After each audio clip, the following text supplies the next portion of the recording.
2,000 years ago in 6 days by God. I am confused. Being philosophically consistent and being a very honest person, I'm sure you can tell me where God came from.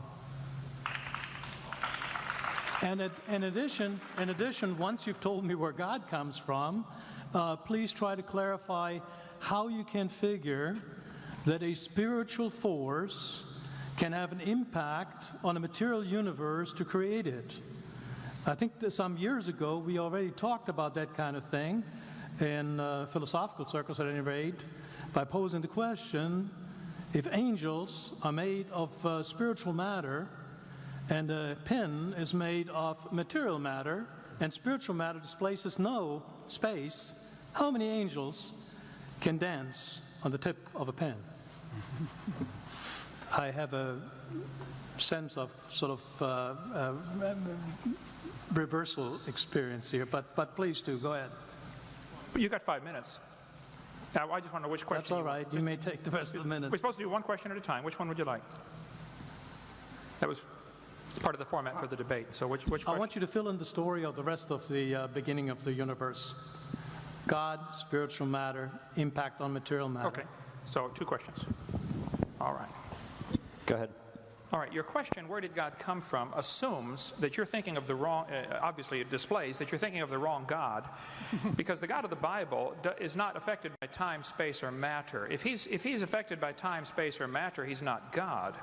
Time, space, and matter is what we call a continuum. All of them have to come into existence at the same instant, because if there were matter but no space, where would you put it? If there were matter and space but no time, when would you put it? You cannot have time, space, or matter independently. They have to come into existence simultaneously. The Bible answers that in 10 words. In the beginning, there's time. God created the heaven, there's space, and the earth, there's matter. So you have time, space, matter created, a trinity of trinities there. Just, time is past, present, future. Space has length, width, height. Matter has solid, liquid, gas. You have a trinity of trinities created instantaneously, and the God who created them has to be outside of them. If he's limited by time, he's not God. The guy who created this computer is not in the computer. He's not running around in there changing the numbers on the screen, okay? The God who created this universe is outside of the universe. He's above it, beyond it, in it, through it. He's unaffected by it. So the concept that a spiritual force cannot have any effect on a material body, well then I guess you'd have to explain to me things like emotions and love and hatred and envy and jealousy and rationality. I mean, if your brain is just a random collection of chemicals that form by chance over billions of years, how on earth can you trust your own reasoning processes and the thoughts that you think? Okay, so your question, where did God come from, is assuming a limited God.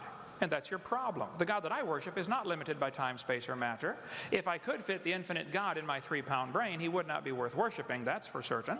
So that's the God that I worship. Thank you.